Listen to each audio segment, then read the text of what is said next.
Oh, di ba sinungkit? Punto. Ayun, 125. Ang 16 lang. Oh, di ba 200 yun kanina, ngayon naka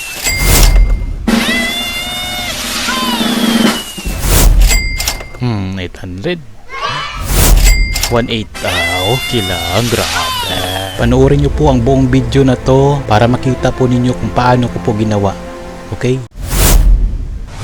Good morning. Today is Thursday, July 11, 10:24 in the morning. So, snipe na punta mga entry na to. Hanap naman tayo ng mga pagkakataon para sa ating forex trading. Obviously, ngayon ay nasa uptrend dito sa 1 hour. 30 minutes uptrend, sa 5 minutes uptrend pa rin, sa 1 minute meron mga breakouts. Nako, mga malalaking doji, malalaking grupo to, mga sellers. So, bagong open siguro sila, kaya entry nila salpak agad. Tingnan mo natin yung forecast. 1, 2, 3, 4, 4 yung mga critical. Malaking impact, naka-red tag para sa USD currency. Okay, so dito tayo sa ating commodity, sa ating gold. Okay, so antay tayo ng ating, saan natin lalagay yung ating buy per strike. So yung ating equities, ito yung 15k na ipinasok. Naka net equity ito ng 14,970. Since may charges doon sa ating GCash. So tingnan natin kung magkano yung maximize natin na earnings, no. Pero ngayon ay dito sa dulo nasa downtrend. Tapos confirmation natin sa oscillator, downtrend din siya, nasa baba. Dito may bundok tapos dito nagduyan na. So obviously kailangan natin pa rin, pero halos mag-breakouts na siya at saka approaching na siya dyan, no. Hanap lang tayo ng slot pagkataon. So lagay natin sa 0.1. So isang entry lang po tayo para bariya-bariya lang. Dito tayo sa copy mo yan kung saan price ka mag close. So dyan mo right click, copy, click mo ito, yung TP, paste mo dito. Yan, di ba? 90 pesos yan pag hit nya. So bariya-bariya lang, nasa 15k equity lang po ito. So tingnan natin kanong maximize income nito sa loob lamang ng 5 trade, no. Sa 5 trade, sus na doji. Ito na yun siya, nag pullback pa, pullback. So abangan lang natin yan. Diba? Ang ganyang galaw, may mga doji kasi. Obviously ganito yung trend ng kanya lower low. Lower kasi ito nasa down lower low. Kung uptrend yan, higher low, pero ito nasa downtrend, lower low. May TP na yan, santay natin sungkitin niya. Ito yung pinaka malupit kanina na nag-entry. Grabe yung weak niya. So ganyan yung forma, ang lower low. Yun. So, antayin natin. No? Kanong kikitain ng ating binamano para sa ating lot size na 0.1. Okay.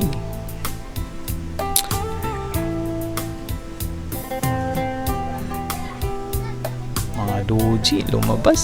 Grabe.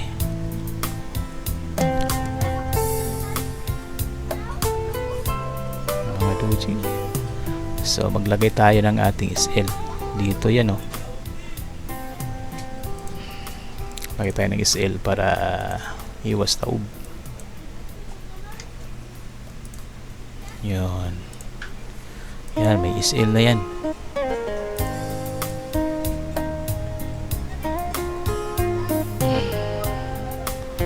Hanap tayo ng isa pang slot. Pag ito, mag-approaching na talaga siya sa uptrend, pasok tayo.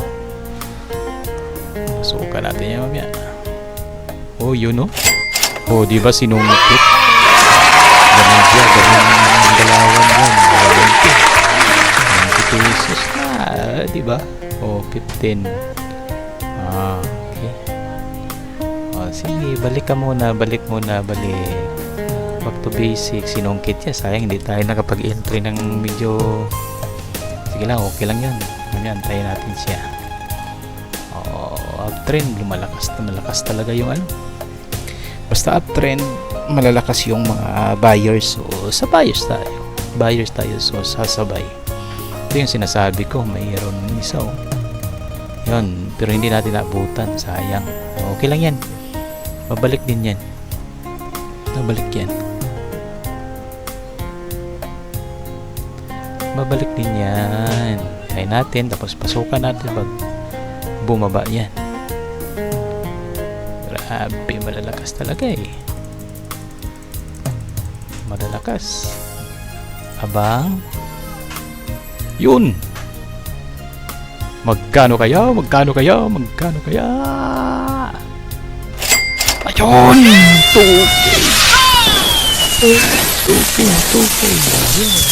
2K ano, maliwanag na 2K. Okay. Napakaganda, oh, di ba? Oh, 16. Yung 14,900 natin. Actually, 15K yung net ito. And 16.5 na, may 1.5 na tayo. May 1.5 na. So, ilang minuto pa lang. Hindi, mag-abang pa tayo. Since na malalakas yung buyers, so, antayin natin yung kasunod yan na candle. No?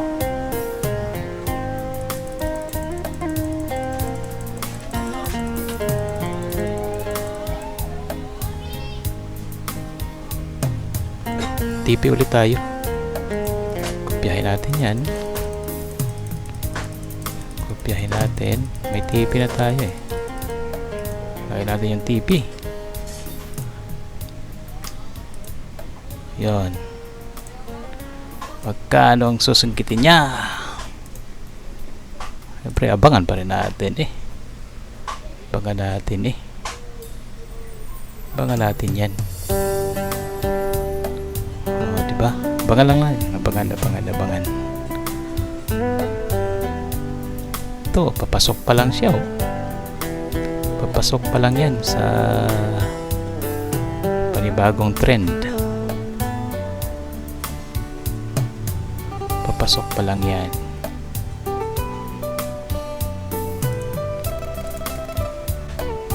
Ayun! 125! Ayun siya. Hindi natin nahuli yung ano. Okay lang yan. Oh, wala na daw. Tama na daw.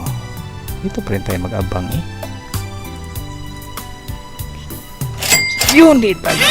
Grabe. Apat. Saan pala natin yan? Ang galawan.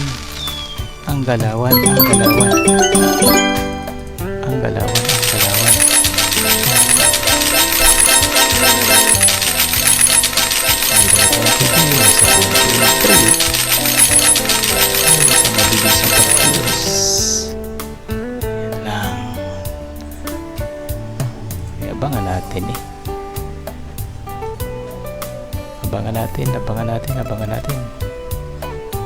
Nag-doji na siya. Hayaan muna natin. Babalik yan. Malakas ang buyers. Abangan natin. Babalik yan. So, mamaya tayo natin. Back to ano tayo. Diyan.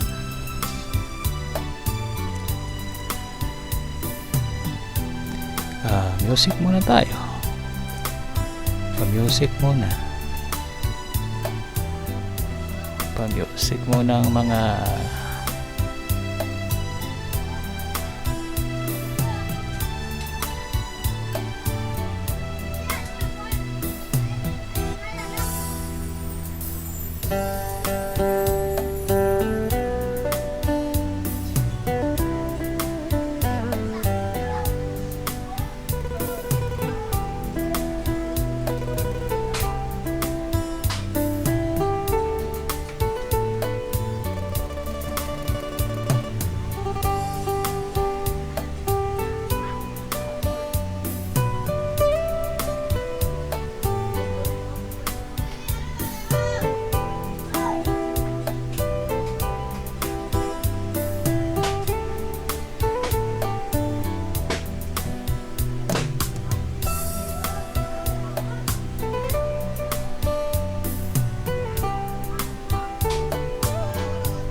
grabe, tagal mo namang bumalik.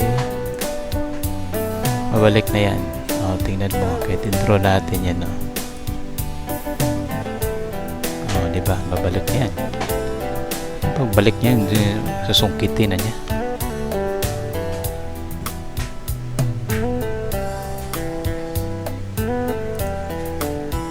Para wag ma-distract yung ating daliri. Di abang-abang lang tayo habang nag-aabang.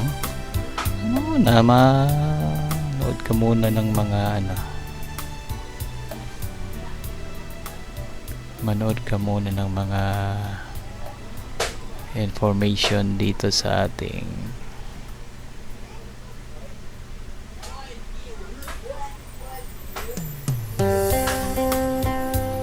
yun na siya.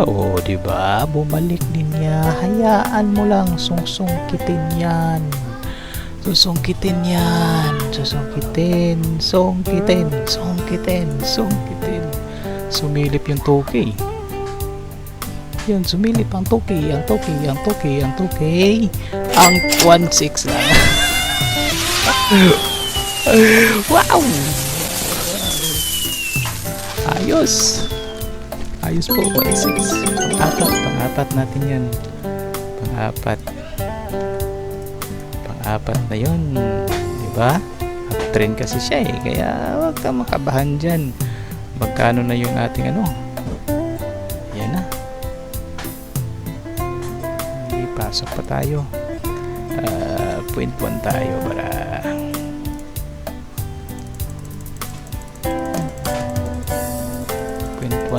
makarami tayo. Kasi kung konti lang yung mo dyan. Mamingwit pa tayo dito. Marami pa yan. Dito.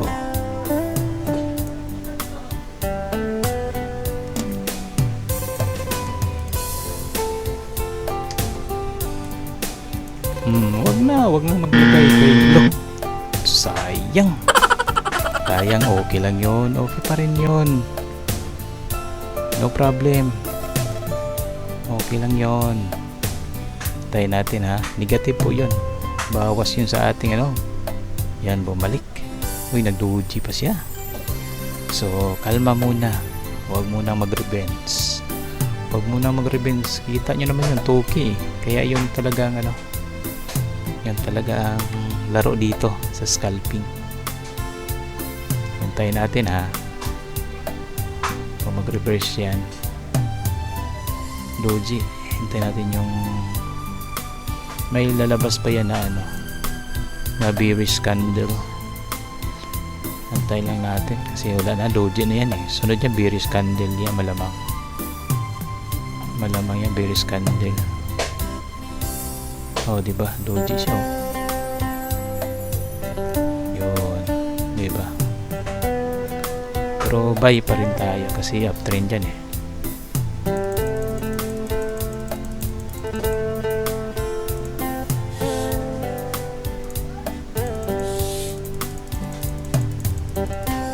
Yan.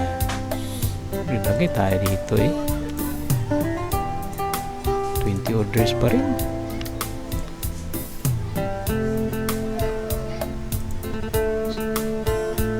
Okay lang yung kanina, okay lang yun.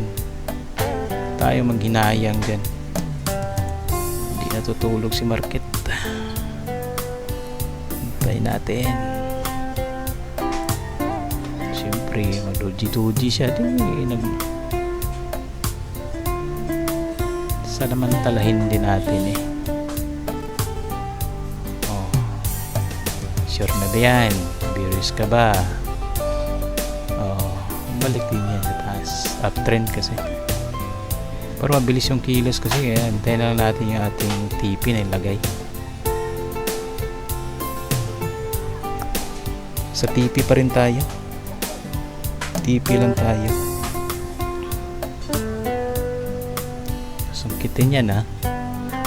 Abangan natin. So may isang ano na tayo. May isang negative.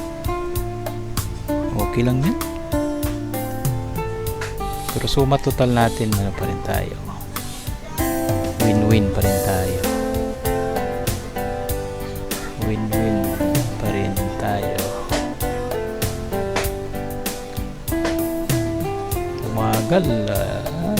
Mahina yung sila. Malakas tayong buyer. Pinipigilan talaga siya. Napupumilit yung mga seller eh. Napupumilit ang mga seller.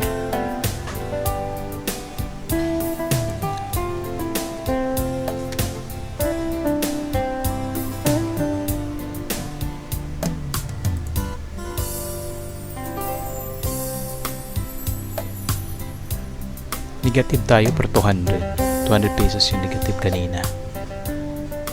200 lang yan. Okay lang yun. Okay lang yan.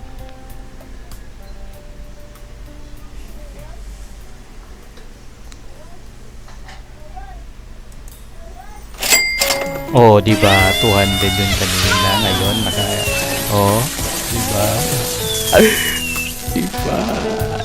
diba? Diba? So, antay tayo. Antay tayo.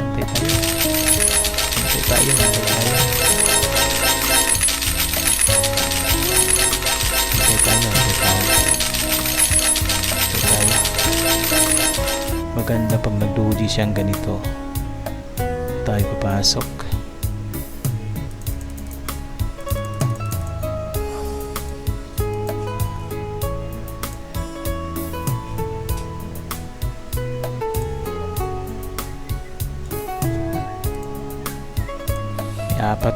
Apat lang yan.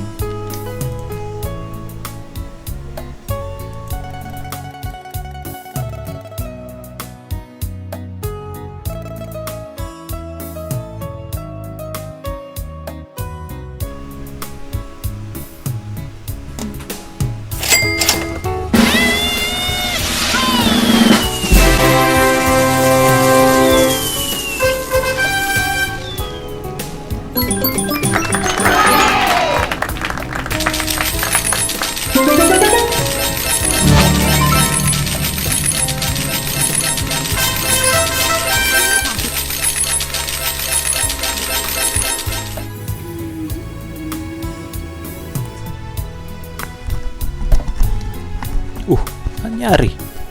Sinungkit na pala eh. Sinungkit na. Grabe, lupit. Dito yun, 1, 2, 3, 4. Diba sinungkit? 4 yung ating tribago lang, diba?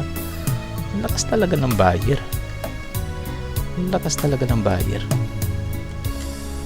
Lakas talaga. So, tuloy tayo sa trade. Kailang trade pa lang tayo. So, yung ating 15k, nasa 16.7. So may commission kasi, may mga commission yan. Ito na account to is nasa raw spread, so may commission. Maliit yung spread, kita nyo 0.06 USD lang yung spread nya, no, yung patong, pero may commission sa bawat winning natin. Ganun yun. So antayin natin yung doji. Kalimitan kasi dalawa.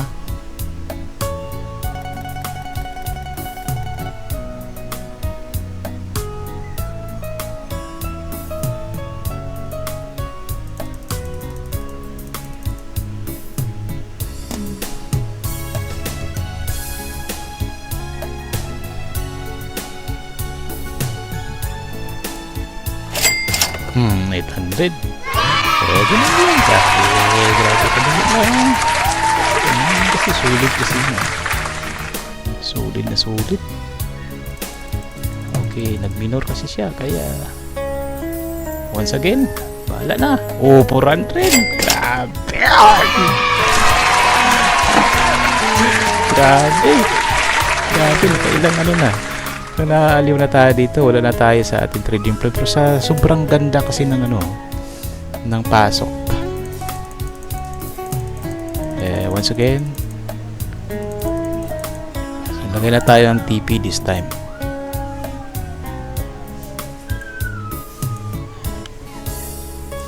$20 again. Grabe, ang bilis nating kamay.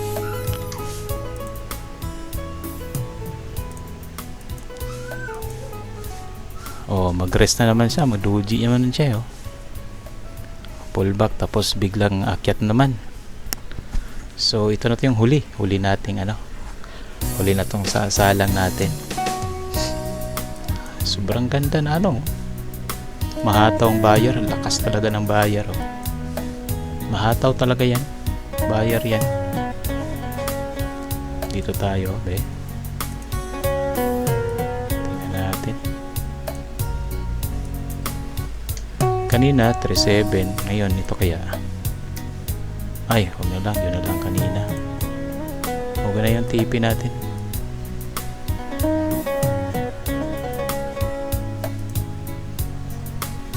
$37 yun eh, hintay lang natin.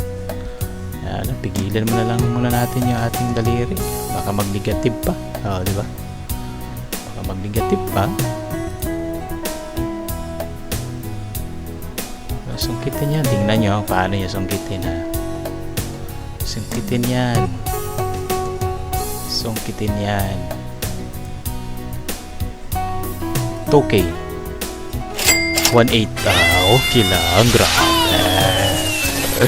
So yung ating 15K, mayroon na tayong 3,384 na tubo na income. So siguro panahon na para mag-rest muna tayo. 3,000 income sa isang minuto lang ng ating 15K. So grabe na to, grabe na to. Lumabas na kayo mga doji, oh. Possible niyan dito na siya, eh. Kung sakaling abutin niya to, ang level na to or ito, ganun yung takbo niyan, eh. Ito na level or ito yan. So ganun mag-snipe ng opportunity. Pero sa pinapakita niya rito, mukhang mag-breakout siya, no? Kung ito'y peak na niya, gaganyan niya sa baba, parang ano, bundok. Tulad nito, ganun sa baba. Ganun lahat ng pattern niya, no? Ang ganun sa baba. Di ba? So rest muna tayo. So okay na yun for this morning. Naka 3K, grabe yung 15K natin. Naka-income ng ganun sa ilang minuto lang. So 10:24 tayo nag-start. 50. So 26 minutes. 26 minutes, 10:24. Nasa 26 minutes lang tayo. Okay.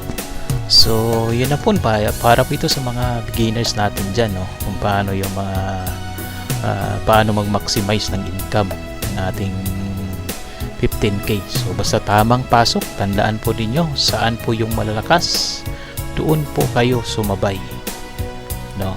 Sabayan nyo yan. Pero pag nakakita kayo ng doji o kaya sideways yung ating mga ranging, wag po kayong pumasok. Pero pag makita nyo may mga malalakas na ganyan na mga bullish natin, yan po malakas yung mga buyer, ibig sabihin. So yan po muna sa ngayon at good morning po.